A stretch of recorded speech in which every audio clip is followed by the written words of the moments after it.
my husband, like I was telling him, like, gosh, like my knee hurt or something hurt, and he's like, well, you're not spring chicken anymore.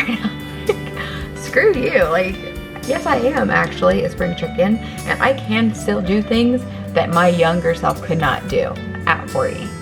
So no, it doesn't mean that like, oh, we fall apart now. It just means we have to be more intentional.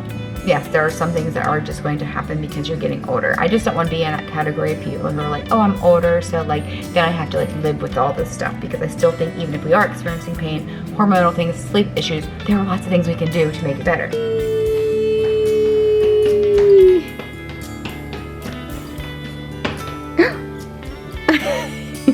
Do you get dizzy?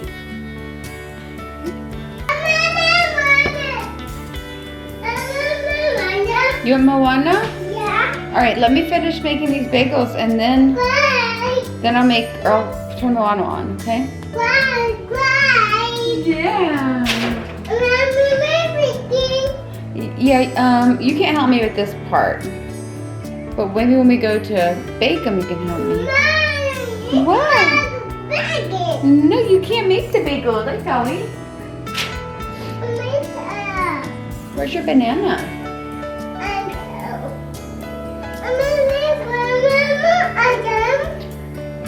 Yeah, I'm sorry, honey. You can't help me with this part, okay?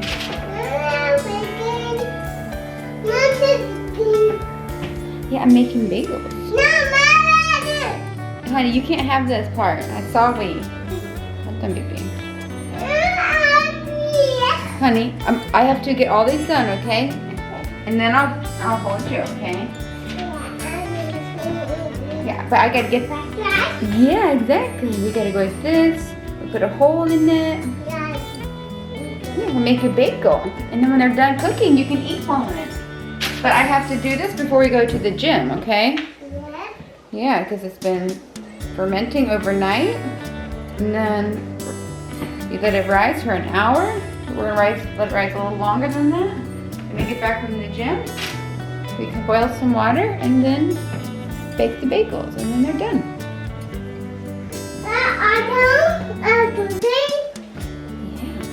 Ready to just sit for a while we're at the gym.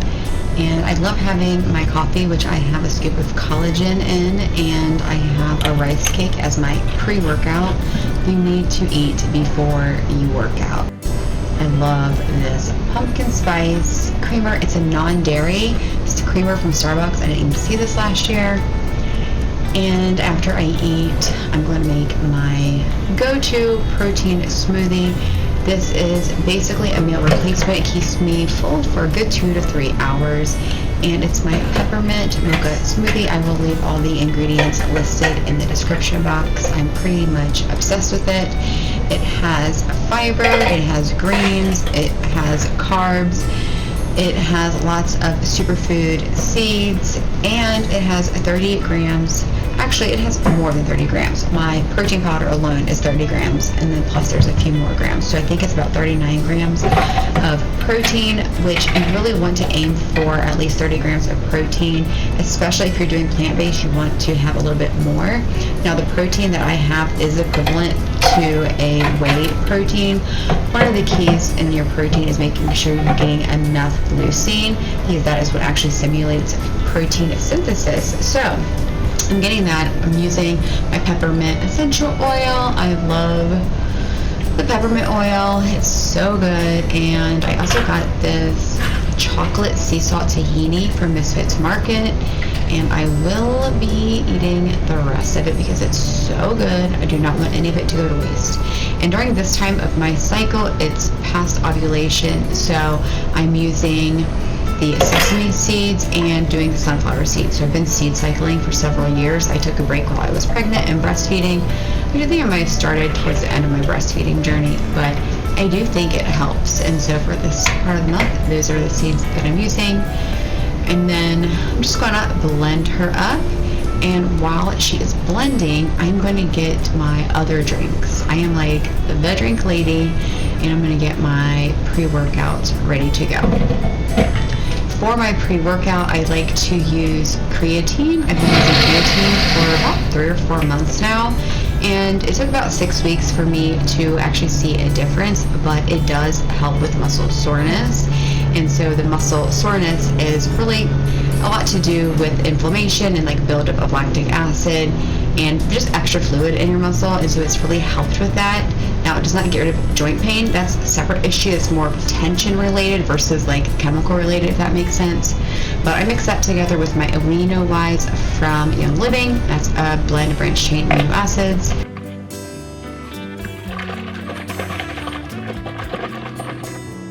And I have my workout, my water, my smoothie, and my coffee all are ready to go.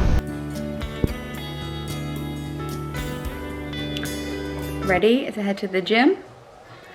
Little Miss Pepe is finishing off her breakfast. Sissy's at school. Bagels have been prepped. All my drinks have been made. We're gonna go work out. Gym is done. Now we're stopping at the pet store to get some dog food. And I just finished my whole smoothie. For us women especially, we actually do need to get our protein in within 30 to 60 minutes after our workout. Just the way that our body processes protein, it's a bit different than men, especially as we are maturing. I go to Burn Boot Camp. I love it. They have a great mix of strength training and cardio. So today we did upper body strength. I don't get to choose what workout we do, but they really divided up very well. Sometimes I do miss a leg day or a certain split because I don't work out on Thursdays, for instance. But for the most part, I do hit every body part every week. And today I actually did pretty good on equalizing my arms. For the last couple weeks, I've been using a little lighter weight on my right side because I've been dealing with like a little shoulder, elbow, wrist pain. Basically, it's repetitive stress injury, which I feel like is also a lot due to stress. All pain is physical and emotional, and we have to address all of it. So that's what we're doing. But we're gonna go get this dog food and we're gonna go home, right? Yeah, she just spilled goldfish all over herself, and so we're probably going to stop at the car wash and vacuum out the car too before it turns into a huge mess. Yes, that's what we're going to do. So we'll chat soon. What happened? Huh? What happened, girl? I died. Did you drop all those goldfishies? Yeah. Oh my goodness. I still love you. Love you.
To get a different one because it's broken. That sucks.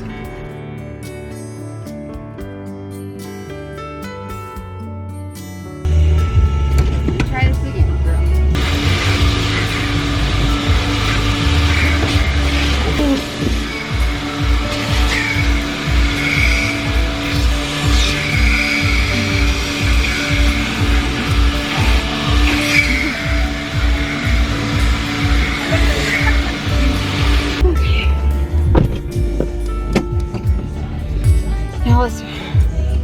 Let's wash. I already had upper body.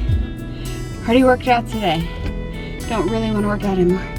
We gotta wash out soon too now. Okay. Let's do this.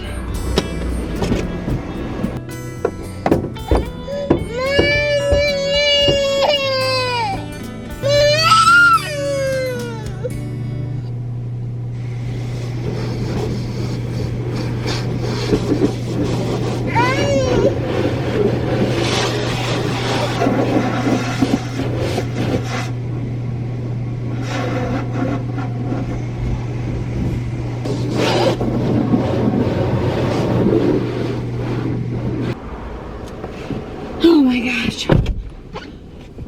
You good? Was that fun? My elbow. I figured, you know, might as well just wash the dang thing. Yeah, we washed the car. We took it through the car wash and it was so dirty it didn't come all the way clean a couple weeks ago, and so we need to figure out a good routine for having it cleaned. We actually had a car wash yesterday. I could have had kids do it for me, but I just didn't work with our schedule. Alright, yep, let's go home. And we'll talk more about pain and what to do about it.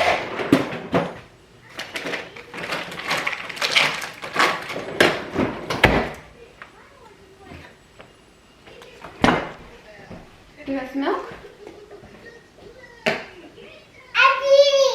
What'd you do? Cool, alright, bring it over here. Let's have your snack, okay? Uh-oh.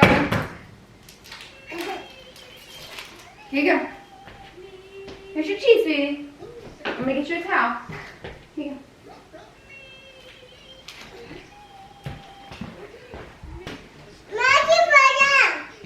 Huh? The milk fall down? Yeah. Here you go. Okay. So, I've got her squared away with string cheese. Actually, it's like a Colby Jack blend, and milk and some veggie straws. I am going to open up my Burn app. If you're not a member of Burn, you can still get the app. I like the recovery section. Let's see.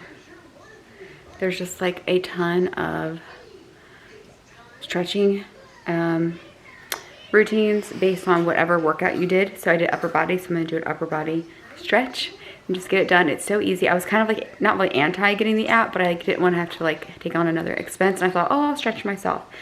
But actually I don't. This is the only way that I actually do it, like right after the gym or within that day, because I can just click on it and it's like 8 to 15 minutes depending on what area we're working on. I think this one's only like 9 or 10 minutes. So I'm gonna stretch real quick and get that over with, so I will decrease my chances of actually being like in pain, not just like general soreness, but just like actually stretching things out so I'm not having extra tension on my joints. So I'm gonna do that real quick. Okay, so I'm doing upper body. Let's see if they have just straight up upper body. Yep. So upper body, just click on it, hit play, and let Matt tell me what to do. Welcome, guys. I'm Matt, okay. Director of Fitness. Okay. Done with upper body strength, or your upper body is tight. Good Stretches job. to get that upper body really I'm gonna do some less stretching. tight, more opened up, Yes. and also to get you ready for maybe the next upper. Nothing. Actually, we're gonna do, these are standing. Okay? Drive one ball back.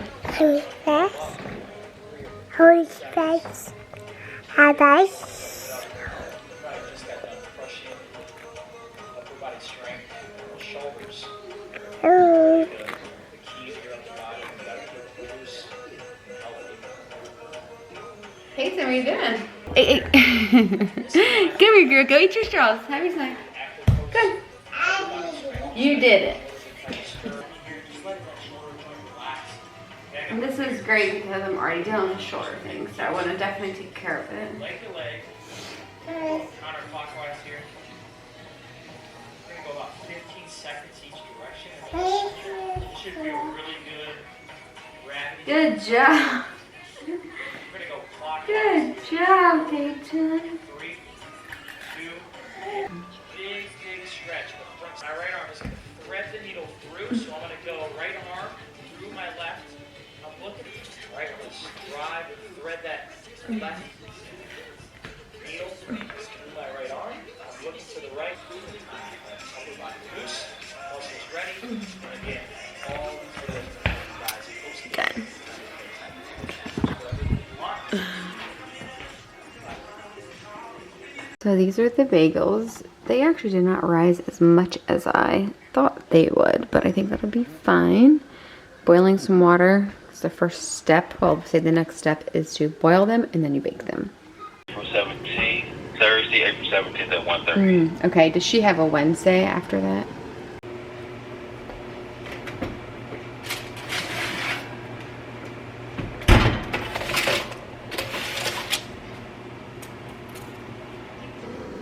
All done. 4:25 for about 22 minutes.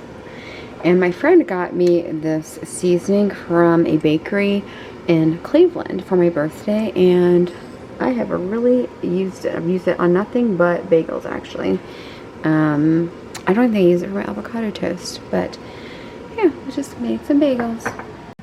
So I just got baby girl down. It's like 1:16. It's actually very late for her nap, and I still have not showered, which I don't typically shower her while she's awake anyway because she doesn't let me. I don't know how Chris did this, but yesterday he actually had her gave her milk and banana and had her sitting on the couch watching cartoons while he took a shower. And I'm like, you're magic, because I could never, like, she would never let me do that. Maybe because she was tired, it was the morning, I don't know, but she was just playing. She at least let me stretch and let me make some phone calls and get these bagels done. But I definitely did some 40-year-old things today. I've scheduled appointments that I have been putting off and that I have needed to schedule. And one of them is getting a new OB/GYN. Since I turned 40 this year, I'm pretty sure I have to get a mammogram. And I was recently with nurse midwives, and because I don't plan on having any more children, I just am going to switch to a regular OB that is close to me, just to start this new era of my life, I guess. And so I booked that. I can't get in with her until February, and they did say I could see like a nurse practitioner sooner, but there's no emergency. There are hormonal changes that I'm experiencing, but I've been experiencing them for several years. And so I'm, you know, not too concerned. I think as I am getting older, I'm definitely like, I guess because I'm noticing these changes, it does make me a little bit worried. And I guess like a little bit worried as in like, I don't typically work. I don't know how to explain it. It's like, I'm not concerned, but I'm noticing these changes that make me start to get concerned, to where then I have to tell myself everything is okay. It's like, not that I'm actually worried about it, but like because I'm thinking about it, then like thoughts come up of like, oh, well, it could be this, it could be that, it could be, and I'm like, no, it's all probably part of just being normal, like having spotting between my periods, for instance. Like that happens most months, and it's been like that for a long time, and it's usually right around ovulation. And this month it happened at like my beginning of my ovulation period and like a few days later. So it's like happened twice, and it's still not that bad, but it's like maybe even happened a few times. It might be more like a, I don't know. It's just like weird, like little things like that I'm like, is that normal? And I'm like, I don't want to look it up, you know, because it's like, oh, it could be so many terrible things, but it's also part of perimenopause and can be normal. And even with the people with thyroid conditions, because like I said, like I've been dealing with that since I was like in my mid-30s. I thought it was due to like working out and like maybe overexerting myself, but then the more I tracked it, the more I noticed, I was like, oh, this is happening every month, almost every month on ovulation. And maybe it's happening on some months and I don't realize it because I'm not checking. So I don't know. But anyway, I've got that scheduled for February. It's the first when they could get me in. And then I also booked a dermatology appointment because I noticed some changes around like my mouth. Like it's not so bad, you know what I mean? It's like not so bad. Like I've seen like way worse cases, but it's, for me, I'm like, that's not normal. My skin is changing. And so of course I bring it up to the doctor. He prescribes steroid cream and then tells me, you know, refers me to dermatology. He's like, oh, it could be eczema, it could be this. I'm like, I really don't think it's eczema. I think it's just part of my hormonal changes. And I went, and on my 40th birthday had a facial, and so I talked to the esthetician there, and she, you know, of course thinks it's probably hormonal changes. Like she sees this a lot in her like maturing clients. And so anyway, I still want to go see, like, I just think it's good to be established, you know, with a dermatologist, just to, I don't know, stay on top of things. And if something does come up, you can get into the office earlier versus waiting until April. It's April 30th. Like, today is, what is the date today? September 9th. And I have to wait until April. So that's October, November, December, January, February, March, April. Over 7 months. That is actually insane. But whatever. I mean, I could probably get in sooner with like a different practice, but I just want to kind of stay within my network, just to make life easier and stuff. And plus, like, Wednesday is the day I want to go, and so, because it's actually an office I don't even really want to travel to, but I'm like, Chris can take me, hopefully. We'll see if I change my mind before then, I mean, but got that scheduled. And then I also booked, and this has been booked, but I did book my specialist appointment for my eyes. So I have Stargardt's, which is a form of macular degeneration, and every 2 years I'm supposed to go see the retina specialist just to stay on top of things. And it has been like 5 years since I saw them. And so I had to get a referral from my eye doctor and then book the appointment. And then I'm seeing in January. So I have a January appointment, a February appointment, and an April appointment. And then I see my normal doctor. Like, I stay regular with my primary doctor because of my Hashimoto's, and they got, you know, check my thyroid levels and stuff. But I just think all of this stuff is like changing because I'm getting older, and I say that, and like, just to be realistic, like, as we age and as we grow, like, things do change, and our hormones play a big role in that. And but it doesn't mean that, like, oh, we fall apart now. It just means we have to be more intentional, like, in what we're eating and like how we're training and lifestyle factors, and then just having these connections and having resources and having like your care team really put together for you. So anyway, I'm like a big balance of natural and conventional, and I'm really thinking about everything as more complementary and like creating that care team for myself. But anyway, that's what I did. Bagels are done now. I'm gonna hop in the shower because baby girl is down. I just want to share this phase of life and record what I can, share what I can, in case that it can help you. Because again, as we are getting older, there are normal changes that happen, but it doesn't mean that, like, oh, we just don't worry about it, or like, oh, it's normal. Like, we can still have things to help us, you know, like, as we're aging, we definitely have hormonal changes that affect, you know, how we sleep. They affect our energy, they affect our hunger, they affect our pain levels, they affect so much. And so we just want to be aware of that and be proactive about it as much as possible, and also accept that, you know, like, my husband, like, I was telling him, like, gosh, like, my knee hurt or something hurt, and he's like, well, you're not a spring chicken anymore. And I'm like, screw you. Like, yes, I am actually a spring chicken, and I can still do things that my younger self could not do at 40. So no, I can still do things, but I think what he's trying to say is, like, yes, there are some things that are just going to happen because you're getting older. I just don't want to be in that category of people who are like, oh, I'm older, so like, then I have to like live with all this stuff. Because I still think even if we are experiencing pain, hormonal things, sleep issues, there are lots of things we can do to make it better. So I'm going to share with you what I'm doing to make myself feel better as I am going through this transition, and now I am officially a 40-year-old. So welcome.